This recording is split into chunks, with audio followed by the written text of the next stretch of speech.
Hey everybody, my name's Catherine. I make videos about dyeing, sewing, and upcycling. If that sounds like something you're into, be sure to hit the subscribe button and that notification bell.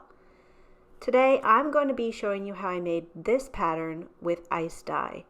I think it turned out really beautiful, and let's talk about the supplies I used.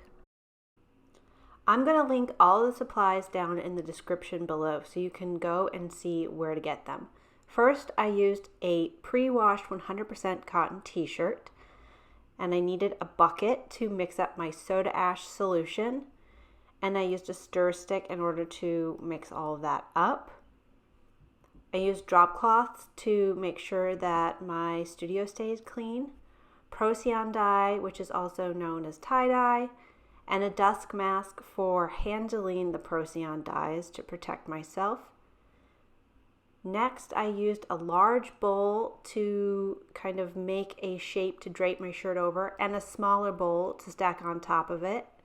I used duct tape to secure it, cardboard to make sort of like a moat for the ice, a stapler to secure the cardboard. I used a screen on top of a Rubbermaid container to catch the runoff of the ice and the dye, and I'll show you my setup in this video. Ice, I used probably about 8 to 10 cups for this one. Gloves to protect my hands, and Synthropol to wash my t-shirt after it was all dyed. First thing you're going to do is pre-wash your t-shirt to make sure that all the sizing comes off of it before you put it in your soda ash solution. So I'm going to soak this in my soda ash solution for about 20 minutes, and I'm using about 6 cups of water and half a cup of soda ash. So I'm going to set this aside and set up my dye station. So here's the kind of basic setup I'm going to be using for today's project. First, I'm using a Rubbermaid with a window screen on top, and then on top of that screen I'm putting a large mixing bowl and then a liquid measuring cup. These are just things I happen to have around, and they're about the same size as the shirt. So if you're using a large shirt, you might need a bigger mixing bowl. Just kind of gauge it based on the size of your shirt, but for this project, this is what I'm using. Next, I'm going to make sort of like a cardboard moat to put around my setup, and I'm just going to cut some pieces of cardboard. I want to kind of have them all rectangular, and I'm going to start to staple them together, and it doesn't have to be anything special. I'm just using what I have and a stapler. So I want to make it circular, and I'm going to measure it with my setup here. So I want it to sit down lower on the bowl, so I'm going to add another piece of cardboard. That piece is just about right to go on the top. So I'm going to do 2 layers of these cardboard moats in order to hold the ice. And that's going to let the ice sit on top of the shirt and not fall down onto the screen. And I kind of like to just use cardboard to make custom pieces because I always have cardboard, and you can make it exactly the size that you need it for each project. So I'm just going to staple it up to make it really secure, and those are fitting. So here's what it looks like from an aerial view. I also have a lot of ice dyeing tutorials on my YouTube channel, as well as an ice dyeing workshop on my website. So I encourage you to go and check that out and sign up for my email list so you never miss a new date or a new class that comes out. So the next thing I'm doing is I'm going to secure the top part to the bottom mixing bowl, and I'm just going to scrunch up a little bit of duct tape and stick it onto the mixing bowl so that it will kind of hit the sides of the liquid measuring cup when I put it on top. It doesn't have to be perfect, but I just don't want it to be kind of precarious. I want it to be a little bit more solid before I put my shirt and all that ice on top of it, because the ice can be kind of heavy. So I don't want it to collapse underneath all the weight.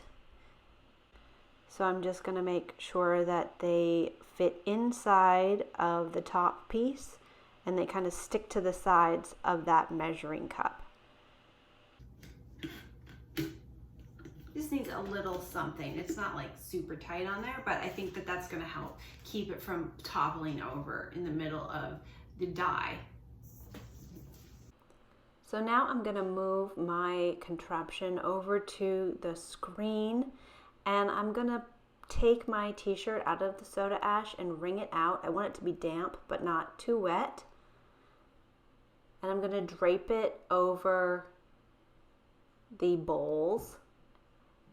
And I want to make sure that the center of the bowl is going where I want the center of the design. I'm going to put the first cardboard moat down and start putting some color down. I'm using ecru here, and I'm going to just sprinkle it all over the shirt, and I don't want the pieces to be too close together, so I'm just kind of evenly spacing them out. And next I'm coming in with some rust brown. The rust is pretty intense, so I'm just using little bits. And I'm choosing to kind of leave that center of the t-shirt white because I want it to kind of almost look like a chrysanthemum or a dahlia pattern. So once I get the rust everywhere, I'm going to come in with some eggplant, and these are all dies from Dharma Trading. I'll put the colors in the description down below for you. So I'm just kind of trying to make sure I have even distribution of all the colors. I don't want it to be like all one color on one side and another color on the other. I really like this fall palette. I did a marbled onesie with this pretty fall palette, and it turned out really pretty. I'll put the video at the end of this video for you to check out so you can see those pretty colors and a different design. So I'm also putting some dye down on the t-shirt that's sticking out from underneath the moat.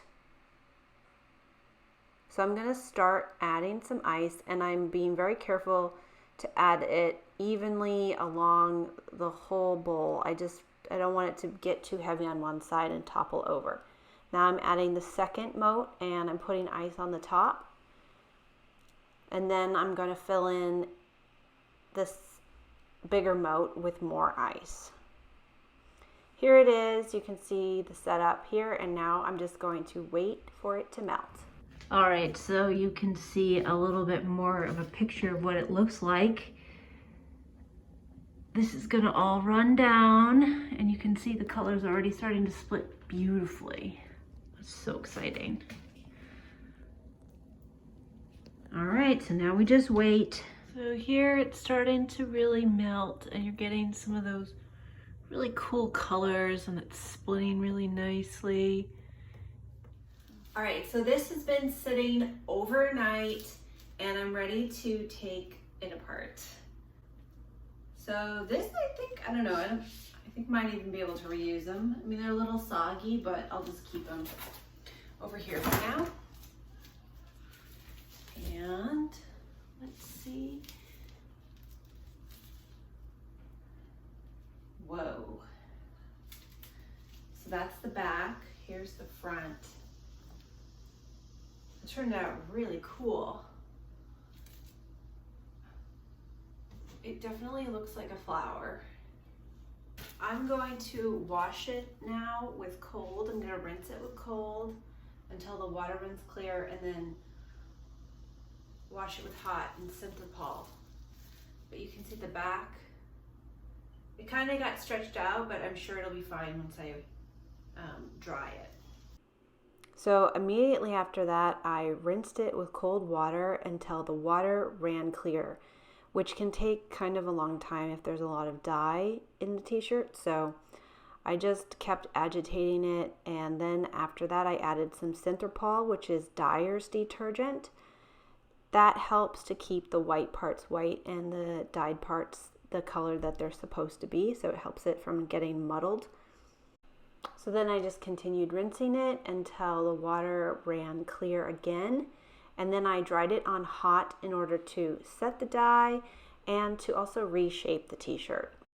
Here it is after it's been completely dried, and I think it turned out really nice. I love this pattern and I love this color combination. The colors split really well, and I think it's a beautiful fall palette.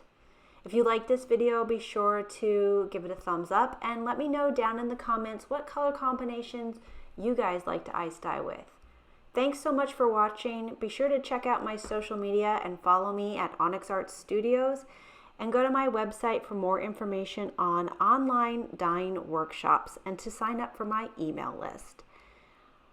If you're looking for more ice dye inspiration, check out these videos for more ideas and tutorials. Have fun dyeing, and I will see you guys next time.